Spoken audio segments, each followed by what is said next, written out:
Alright, welcome back to Puckett Homestead.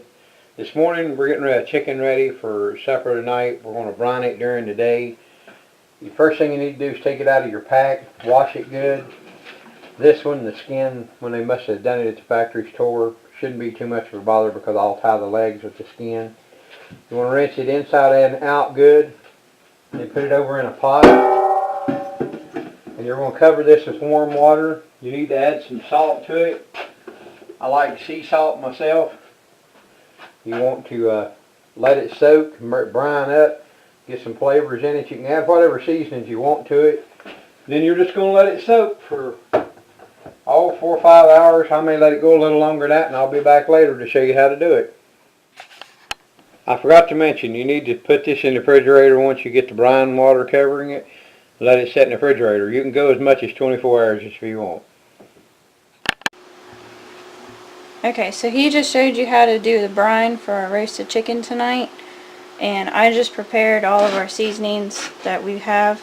This is our new poultry seasoning, so I'm going to prepare the marinade for the under the skin for the new roasted chicken that we're going to have tonight. So what it is 1/4 of a cup of butter, so 1/2 of a stick. I did 1 tablespoon of our poultry seasoning. That's in a separate video if you want to check that one out. This seasoning I really love and highly recommend for anything, pork, poultry, whatever. It's a roasted garlic and herb mix that we get from the store. So I did 1 tablespoon of that one. Just a smidgen of rosemary leaves and smoked paprika. I love playing around with spices, so it's basically whatever you want to add to this and whatever you prefer. We also have, I did 1/4 teaspoon each of Old Bay and Cajun seasoning. We leave some of the hot stuff out of our prepared mix, depending on who comes over and eats it. Not all of them like the hotter foods, so I add that at a later time. And then once that's all mixed, you want to crush the butter up and mix it all together with each other. It makes nice, like a little tacky mixture.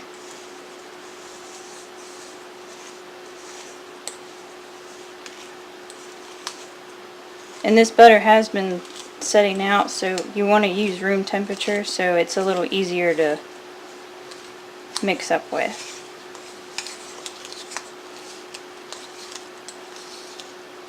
And once you kind of have that colored texture to it, where all the spices are part of the butter, this is what he's going to use to put up under the skin whenever he comes back in a second. Alright, we're back.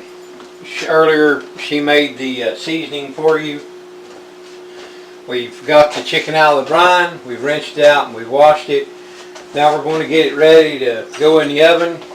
You want to preheat your oven to 375 degrees. Kind of pat your chicken dry. You don't want the water on it. You want it moist, but you want it moist with oil or spray. You don't want it moist with the water. Try to get the brine out. Alright, now we have it dried. We're going to trim it up a little bit. Get some of the stuff off of it we don't want. Take out some of the fat, make sure it's clean inside. You want to try to make a nice lean chicken. When you're done with this, you need to have your Dutch oven heating on your stove.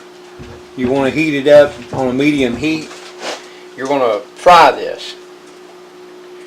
You're also going to need 2 cups of chicken broth and 1/4 stick of butter. Once you get this done, you're going to have to get your hands dirty. Rub this into the breast meat she made for you, or for us. I'm going to put this seasoning in and put a little bit on the inside. This helps keep it moist. You just want to try to get as much flavor infused in this as you can. Like I told you in earlier videos, we have to cook everything pretty much bland because there's people here who cannot take all the heat and the spices. So therefore we cook it bland to keep them happy. Okay, once you have your seasoning stuck inside, you can do one of two things at this point. You can tie the legs together, this is what I'm going to do. Or you can cut the flaps of skin, I'll show you here the skin here in a second, and form and tie it with its own skin. You can take this extra skin that hangs down and cut slits in it and put one leg here and one leg the other way. I'm not going to do that. I'm going to go ahead and tie them up, truss up the chicken. Next, you want to take you a knife. You're going to come here on the side of the chicken and right at the wing, where the wing meets the body, you want to make a slit. You're going to take your wing.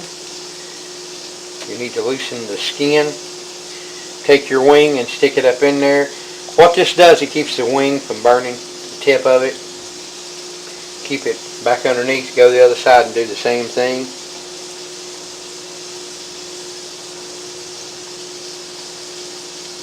You make a slit. You want to reach underneath the skin, loosen it up. Tuck your wing. Now when we make our beer can chicken, which I'll make probably next Sunday or one day when we have our next big family dinner, I'll show it to you. Next, you're going to need some butter spray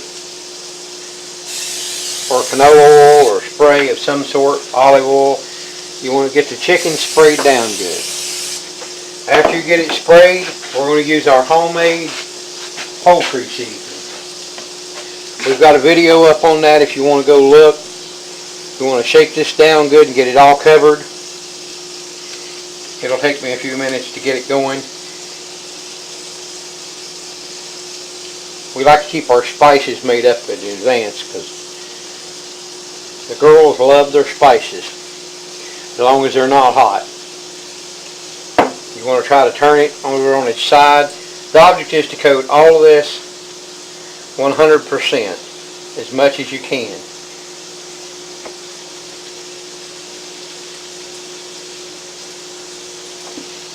I'll get it some more here in a second. Next, we're going over to our Dutch oven. We're going to go ahead and put this in and start frying it. My Dutch oven is medium heat. That's what I'm wanting. I want to go ahead and put some more of my poultry seasoning on here. You're going to sear both sides of this. You want to get it good and seared, and then you're going to turn this over and sear the breast side and leave the breast side down. The reason you do that, it helps marinate and suck the juice up to it and keeps it tender. Now you're supposed to cook this till it gets an internal temperature of 165. I'll cook this at 375 for about 2 hours. It'll be well beyond that. I'll check it just to be safe. But I like to cook it really, really tender because that's the way they like it. So when you're cooking, it's not always about what you want. It's about what other people that you're cooking for like. So I'm going to jump off here. I'm going to sear this. And I'll be back when it's time to put the other ingredients in. Alright, we're back. It's been seared on one side. The other side just finished searing. We want to take 2 cups of chicken broth to make sure that it's warm. You don't want cold broth. I've said it in every video. You do not add cold liquid to hot cast iron. It will break. Once that's done, you want to put a lid on it. We're going to put this in our oven. Like I said, it's been preheated to 375 degrees. We're going to put it in.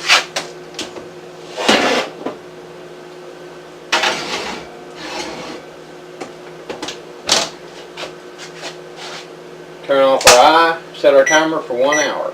No, 2 hours, excuse me, 2 hours. I'll be back in 2 hours to show you what it looks like. Alright, it's been 2 hours. We're back. We're going to take this chicken out of the oven. We're going to put a thermometer in it and check it to make completely sure that it's done. Get my oven gloves here. I don't want to reach in and grab that hot pan.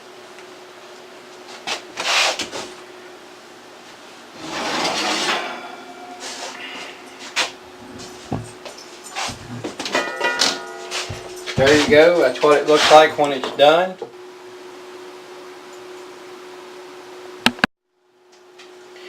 We'll put this thermometer in it, see what it says. Put it in the thickest part of his thigh. You can see that it's already well over our temperature range. It's 208 degrees.